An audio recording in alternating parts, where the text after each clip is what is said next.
देश में आज एक अघोषित आपातकाल जैसी परिस्थिति आ गई है। परिस्थिति ऐसी आ गई है कि प्रधानमंत्री नरेंद्र मोदी जी और भारतीय जनता पार्टी सभी विपक्षी दलों को ख़त्म करने के लिए या तो उनको जेल में डाल रहे हैं या उनको डरा धमकाकर भाजपा में ज्वाइन करा रहे हैं।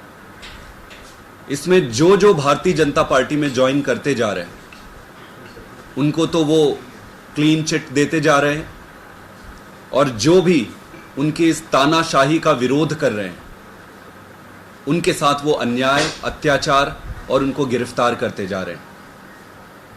अरविंद केजरीवाल जी को फ्रॉडुलेंट तरीके से कल गिरफ्तार किया है। हमें न्यायपालिका पर, न्याय व्यवस्था पर पूरा भरोसा है। देरी हो सकती है लेकिन अंत में न्याय जरूर मिलेगी और जीत सच्चाई की होगी।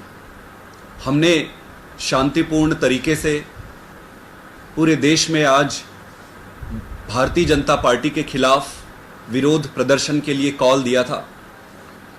दिल्ली में जिस तरीके से ये पुलिस का दुरुपयोग कर रहे हैं वो अकल्पनीय है। मुझे नहीं लगता कि भारत के इतिहास में, राजनीतिक इतिहास में ऐसा कभी हुआ होगा। सारी नेताओं को कल रात से ही उनके घर में हाउस अरेस्ट कर लिए।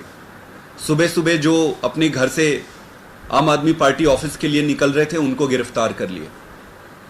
हम शांतिपूर्ण तरीके से प्रोटेस्ट कर रहे थे। शांतिपूर्ण तरीके से प्रोटेस्ट करना हमारा अधिकार है, हमारा मूलभूत अधिकार है। मोदी जी को शांतिपूर्ण तरीके से प्रोटेस्ट भी बर्दाश्त नहीं होता है। उनके मन में इतनी नफरत है कि एक एक कार्यकर्ता को, एक एक वॉलंटियर को, एक एक लीडर को वो गिरफ्तार कर रहे हैं। उनको इतना डर क्यों है? वो इतना डरते क्यों हैं? नरेंद्र मोदी जी दो तरह से ऑपरेट करते हैं। ऊपर से तो वो कहते हैं कि देश में अमृत काल है, ऊपर से तो वो कहते हैं, बड़ी बड़ी बातें करते हैं, कई बारी बड़ी अच्छी अच्छी बातें करते हैं।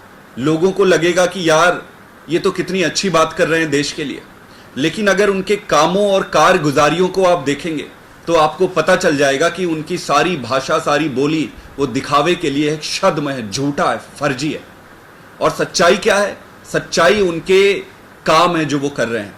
जिस तरीके से अघोषित आपातकाल की परिस्थिति उन्होंने इस देश में ला दी है उससे ऐसा लगता है कि देश में सारी व्यवस्थाएं, सब कुछ टूट जाएगा। आतिशी जी को इन्होंने डिटेन कर लिया, सौरभ भारद्वाज जी को डिटेन कर लिया, कई सारे हमारे एमएलएस को डिटेन कर लिए, कई सारे काउंसलर्स को डिटेन कर लिए, कई सारे लीडर्स को डिटेन कर लिए। जो इनको मिल रहा है उनको वो डिटेन कर रहे हैं। और क्या कारण है? कारण कोई भी नहीं है। पीसफुल तरीके से पार्टी ऑफिस में इकट्ठे होकर प्रोटेस्ट करना भी इनको एक्सेप्टेबल नहीं हो रहा है। मैं एक ही चीज कहना चाहता हूं भारतीय जनता पार्टी को कि उनका ये दांव, उन्होंने जो भी षड्यंत्र और दांव बनाया है ये उल्टा पड़ने वाला है। ये इतना उल्टा पड़ेगा इनको कि इतिहास याद रखेगा। केजरीवाल कोई मामूली लीडर नहीं है जिसको आप गिरफ्तार कर दोगे वो बैठ जाएगा। केजरीवाल दुगनी ताकत से तुम्हारे पीछे आएगा और इस एक केजरीवाल से तो निपटने में तुम्हारे पसीने छूट गए। अब क्या करोगे जब पूरे देश के, पूरी दिल्ली के एक एक परिवार में, एक एक घर में केजरीवाल पैदा होगा? एक एक घर में केजरीवाल पैदा होगा।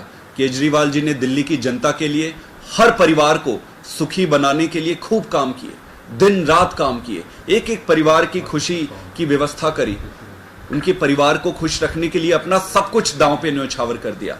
आज ऐसी परिस्थिति में ये सारे परिवार, दिल्ली की सारी जनता, देश के सारी जनता केजरीवाल जी के साथ खड़े हैं और भारतीय जनता पार्टी को उनके तानाशाह का जवाब देने के लिए तैयार है। चुनाव में पूरी ताकत से जनता इनको जवाब देगी। मैं एक ही बात कहना चाहता हूं कि अन्याय चाहे कितना भी मजबूत दिखे, उसका अंत सुनिश्चित है। Thank you. आप लोगों ने कल विपक्षी दलों से भी मिले, लेकिन आम आदमी पार्टी के अलावा कोई दिखा नहीं किसी पार्टी का प्रदर्शन नहीं। कल कांग्रेस पार्टी की तरफ से उनके लीडर्स वहां पे आए थे। लवली जी आए थे, संदीप दीक्षित जी आए थे। कांग्रेस पार्टी के सभी बड़े लीडरों का फोन आया है। राहुल गांधी जी का भी फ़ोन आया है और कई सारे बड़े लीडर्स का फ़ोन आया है। इसके अलावा सारे बड़े जो प्रमुख विपक्षी दल हैं, ममता दीदी की यहाँ पे बात हुई है, बाकी सभी जगह बात हुई है। सभी विचार मंथन में लगे हुए हैं कि आगे इसको कैसे, इस चुनौती को कैसे डील किया जाए। क्या आप लोग कुछ साझा रणनीति पे काम करें कि आगे कैंपेन कैसे करेंगे इंडिया ब्लॉक का, उसे लेकर कोई बातचीत आप लोगों की? आगे इंडिया ब्लॉक की मीटिंग होनी है। अगले 1 या 2 दिन में इंडिया ब्लॉक इस सिचुएशन को कंसिडर करते हुए एक मीटिंग करेगी और वहाँ आगे की रणनीति बनाएगी। देखिए, मोटा मोटी मैं एक चीज़ ये कहना चाहता हूँ, ये परिस्थिति किसी एक पार्टी के खिलाफ नहीं है, ये परिस्थिति हमारे खिलाफ नहीं है, ये परिस्थिति देश के खिलाफ है।